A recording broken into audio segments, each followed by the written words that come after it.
Come back to my class. Class, all stand up. Hands up. Down. Up. Down. Okay. We have Igbo language. We have what? Igbo language. In Igbo, it means Asusu Igbo. Asusu Igbo. Our topic today says the use of na in reported speech in Igbo. Or say that the use of na in reported speech in Igbo. Remember, we have 5 places where we use na in Igbo language. 5 special places where we use na in Igbo language. We have learned about 4 of them. This one is the last one, making it the 5th one. Reported speech, it simply means repeating what the first person has said to another person. That is the meaning of reported speech. It simply means repeating what another person has said. That is the meaning of reported speech. Let's see them in examples.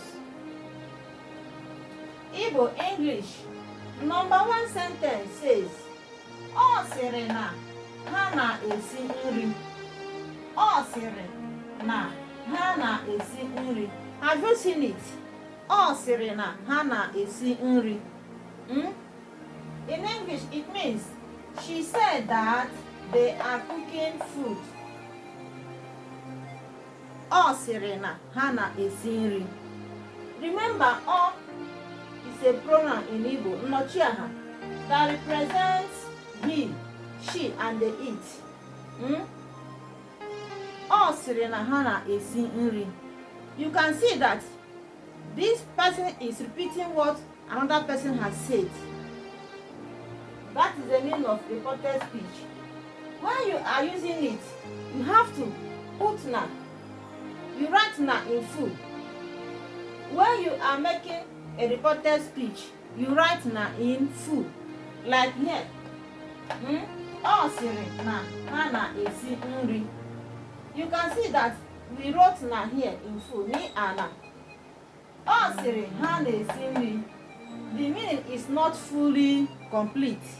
But when you put na, it becomes ọ sịrị na ha na-esi nri. Have you seen it? Another example or reported speech. Example number 2 says, "Ego sịrị na ụgbọala ahụ dị n'okpuru osisi." Or say that, class. Ego sịrị na ụgbọala ahụ dị n'okpuru osisi. Ego sịrị na ụgbọala ahụ dị n'okpuru osisi. It means in English, Ego said that car is under the tree. Ego said that, that car is under the tree. Ụgbọala ahụ means that. Ego said that car is under the tree. Another example or reported speech in sentence. Sentence number 3. Anụrụ m na ha ebidola taa. Anụrụ m na ha ebidola taa. Anụrụ m na ha ebidola taa. Anụrụ. Maybe someone told you that they have started today. And if you want to report it to another person, you have to say, Anụrụ m na ha ebidola taa. Let's see it in English. I heard that they have started today. Or say that, I heard that they have started today. Anụrụ m na ha ebidola taa. You can find out that reported speech simply means repeating what the first person has said. That is the meaning of reported speech. It means repeating what the first person has said. Another example unreported speech. Example number 4. Let's see it. Anụrụ m na ọ dị ọcha. Or say that. Anụrụ m na ọ dị ọcha. Anụrụ m na ọ dị ọcha. In English, it simply means I heard that she is fair in color.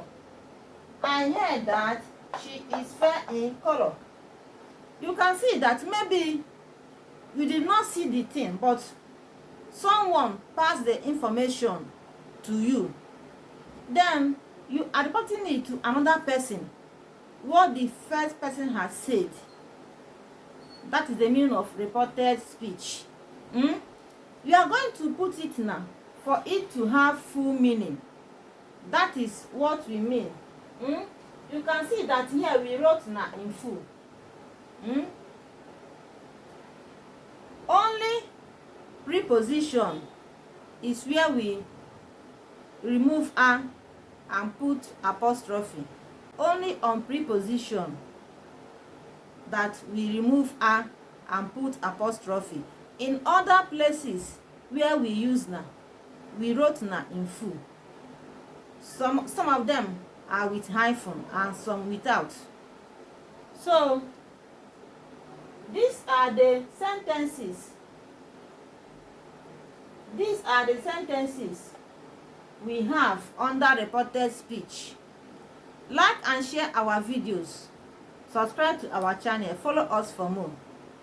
Revise the ones that you have taught so that during our quiz, you will write it on the comment section. You are free to ask any question. Anywhere you are confused. Bye. Till next time.